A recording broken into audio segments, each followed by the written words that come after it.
नमस्कार YouTube family, तुम्ही माझ्या यूट्यूब चॅनलला खूप चांगलं प्रोत्साहन दिलं त्याच्याबद्दल धन्यवाद. आता मी लडाखची सिरीजमध्ये डे 2 आज तुम्हाला दाखवणार आहे.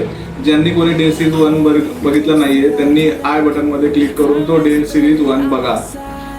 आणि ही लडाखची डे 2 सिरीज खूप एंटरटेनमेंट होणार आहे आणि मी तुम्हाला तुमच्या उपयुक्त अशा काही टिप्स देणार आहे, तर सगळ्यांनी एंडपर्यंत पहा. हा आमचा संकेत काल आला होता आमच्या बरोबर. संकेत, राजेश आणि आमचे लाडके मामा हे दुसऱ्या दिवशी आम्हाला जॉईन झाले अहमदाबादच्या आसपास. आम्ही या हॉटेलमध्ये राहिलो होतो. ऐसे ही हम ये होटल में रुक गए थे और हमारे मामा और हमारे 2 दोस्त लोग दूसरे दिन हमें ज्वाइन हुए यहाँ पे. राजेश, ये अतुल है हमारा, और हम बस फ्रेश होके सुबह सुबह बैग पैक कर रहे हैं यहाँ पे.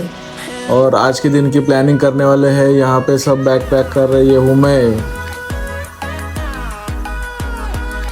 इस तरह से हम लोग सब बैग पैक किए.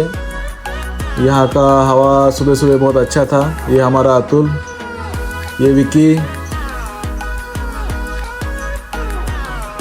और ये हमारे मामा. चलो तो अब निकलते हैं यहाँ से. हम सब लोगों ने हमारा बैग पैक कर लिया, गाड़ी रेडी किया, चेन लुब्रिकेशन किया. अब हम हेलमेट बिलमेट पहन के, राइडिंग गियर पहन के सब निकलने वाले हैं यहाँ होटल से.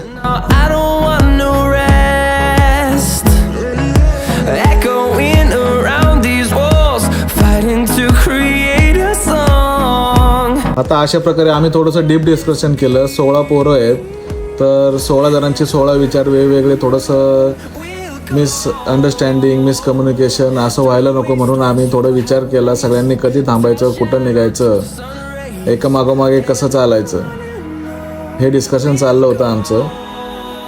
आमचे मामा आम्हाला थोडेसे गायडन्स करतात की कारण ते याच्या आधी लडाखला जाऊन आले होते, म्हणून आम्ही त्यांना बोलवलं होतं आमच्यासोबत. तर ते आमच्यासोबत रस्ता वगैरे सांगायला किंवा काय सगळं येत होते बरोबर. आम्ही दुसऱ्या दिवशी अहमदाबादवरून उदयपूर साईडला निघणार होतो. आता आमचा नाश्ता वगैरे झाला आहे, बॅग पॅक करून झाली आहे, तुम्हाला मगाशी सांगितलं मी.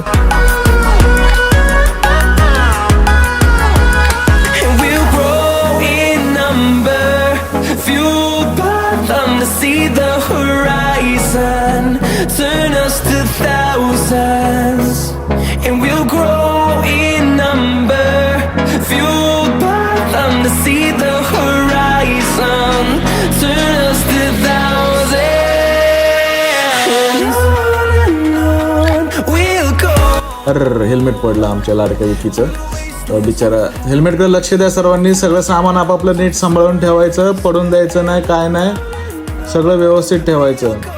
आणि चला आता आपल्याला लडाखच्या दुसऱ्या दिवसाला सुरुवात करायची आहे आणि हे हॉटेल सोडून आपण पटकन पुढं निघालं पाहिजे असं मी सगळ्यांना सांगितलं आणि आम्ही निघालो इथून हळूहळू.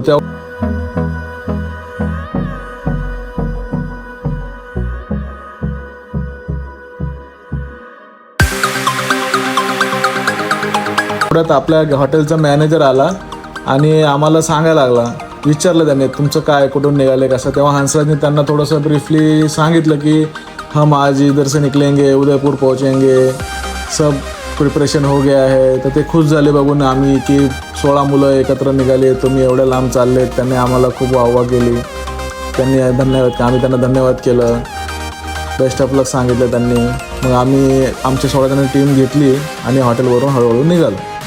हॉटेलवरून निघाल्यानंतर आम्ही आता पुढे, खूप ऊन आहे आज बघू 200-300 किलोमीटर किती होत आहे ते सांगू.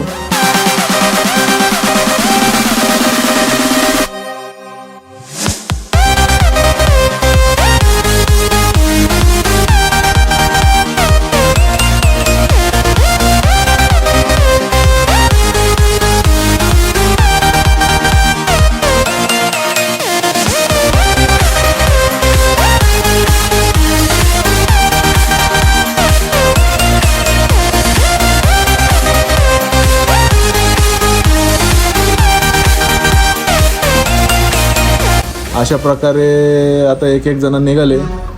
मग आम्ही इथून पुढं रस्त्याला लागलो उदयपूरच्या. सकाळीच ऊन खूप जास्त होतं. Bye bye bye bye. सकाळी खूप ऊन जास्त होतं.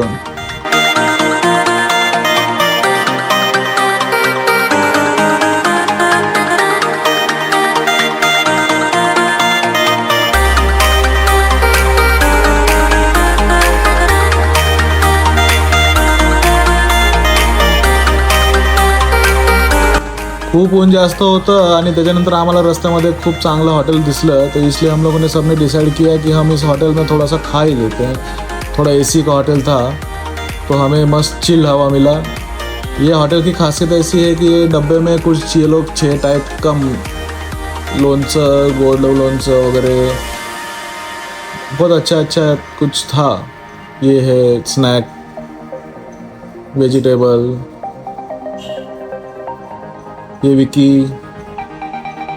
अतुल, ये हमारे ससुर जी थे साथ में हमारे, ये मेरा भाई बबलू, सब लोग अभी खाना खा रहे हैं। यहाँ पे हम लोगों ने थोड़ा स्नैप लिया, आराम करके खाना खाए और हम लोग अभी धीरे धीरे ये यहाँ से निकलने के लिए तैयार। थोड़ा पेट्रोल सब गाड़ी में टॉप अप किया हम लोगों ने और हम लोग अभी इधर से निकले। ये होटल अच्छा था, मैं आपको लोकेशन डिस्क्रिप्शन में डाल दूंगा। माझं तुमच्या सगळ्यांना सांगणं असं आहे की आम्ही जसं हॉटेलमध्ये थांबलो तसं तुम्ही सर्वांनी पण आपण वेगवेगळ्या स्टेटमध्ये जसं आता एंट्री करतो तिथले काय खासियत असतात, जो भी होटल अच्छे अच्छे लगते हैं उनका थोड़ा थोड़ा अच्छा डिश रहता है, थोड़ा टेस्ट करते करते चलना है और बीच में पानी कंटिन्यू पीते रहना है आपको। धूप में डिहाइड्रेशन नहीं होना चाहिए सबको। खाना और पानी सब टाइम पे लिया करो, सब राइडिंग गियर्स यूज़ करो, हेलमेट पहनो, हैंड ग्लोव्स पहनो, गाड़ी आराम से चलाओ, ध्यान से चलाओ।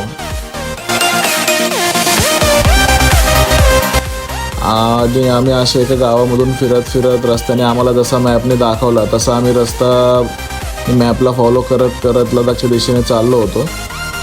तर आम्ही खूप गावातमधून असं वेगळे कल्चर, वेगळी माणसं, शेतं बितं बघत हळूहळू चाललेलो आम्ही।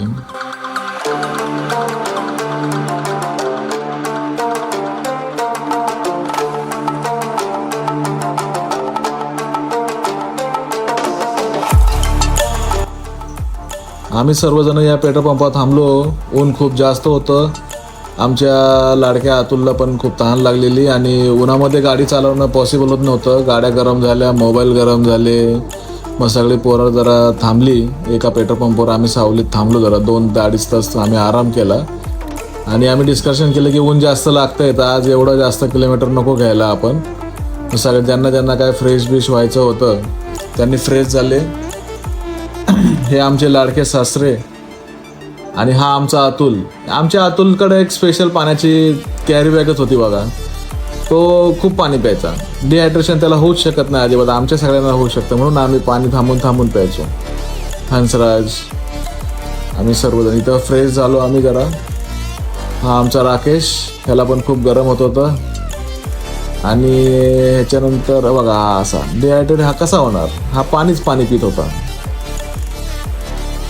आणि इथं आमचे 2 मित्र पाठीमागं बेडवरती आराम करत होते आणि हा काय आमच्या धनाजीला खूप गरम झालेलं, तो म्हटला गाडीची चावी द्या जरा, मी पण एक राऊंड मारून हवा खातो थोडीशी गरम। मग आम्ही त्याला गरम हवा खायला बाईकची चावी दिली, त्याने थोडी गरम हवा खाल्ली कारण कारमध्ये बसून एसीमध्ये तो खात होता तेव्हा त्याला माहीत नाही पडत की आम्ही उन्हामध्ये। आमचे मामा निघाले आणि मी पण निघालो, हंसराज निघाला, त्याच्यानंतर बाकी सर्वजण विवेक, अतुल, विकी, आम्ही सगळे निघालो। मग 3 तासाच्या आरामानंतर आम्ही परत रस्त्यावर लागलेलो आहे। अशा प्रकारे हे आमच्या 2 गाड्या पुण्याच्या। अजून 100-150 किलोमीटर चालल्यानंतर आम्ही एका ढाब्यावरती थांबलो।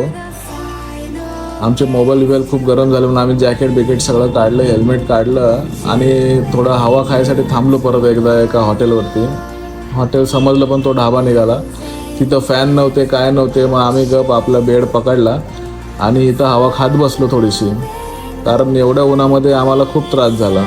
आणि आमचा विकी असा मजेत बाईक चालवतो उभा राहून, बसून कंटाळा आला की असं 5 मिनटं उभं राहून चालवलं की अजून 50-100 किलोमीटर बसायची इच्छा तयार होते। आणि झाली अशी रात्र झाली। रात्रीचं पण आम्ही 8-8:30 वाजेपर्यंत त्या दिवशी गाडी चालवली, कारण दिवसा आम्हाला गाडीचा तो स्ट्रेच खेचा भेटला नव्हता म्हणून आम्ही रात्री गाडी चालवतो। तो सब लोग आराम से गाड़ी चलाओ, शाम को कुछ घाई मत करना। लाडका भाऊ बबलू गाडी चालवतोय आणि मी पुढे आहे। लडाखच्या पहिल्या सिरीजमध्ये जसं तुम्ही प्रेम दिलं तसंच मला लडाखच्या सिरीजच्या दुसऱ्या दिवशीच्या व्हिडिओमध्ये पण प्रेम द्या। लाईक करा, फॉलो करा, आरामात गाडी चालवा, घाई करू नका। राहायसाठी हॉटेल पूर्व तुम्ही ॲडव्हान्समध्ये बुक करा, जेणेकरून तुम्हाला त्या दिवशी संध्याकाळी बुक करताना त्रास नाही होणार. लदाखच्या सिरीज 1च्या डे 2 आता संपत आहे. तर तुम्ही सगळ्यांनी जर व्हिडिओ बघितले नसतील डे 1चे तर मी लिंक डिस्क्रिप्शनमध्ये टाकतो. डे 1 बघा म्हणजे तुम्हाला डे 2 पण समजेल थोडासा. आणि डे 2 सिरीज आता मी इथंच संपवतो.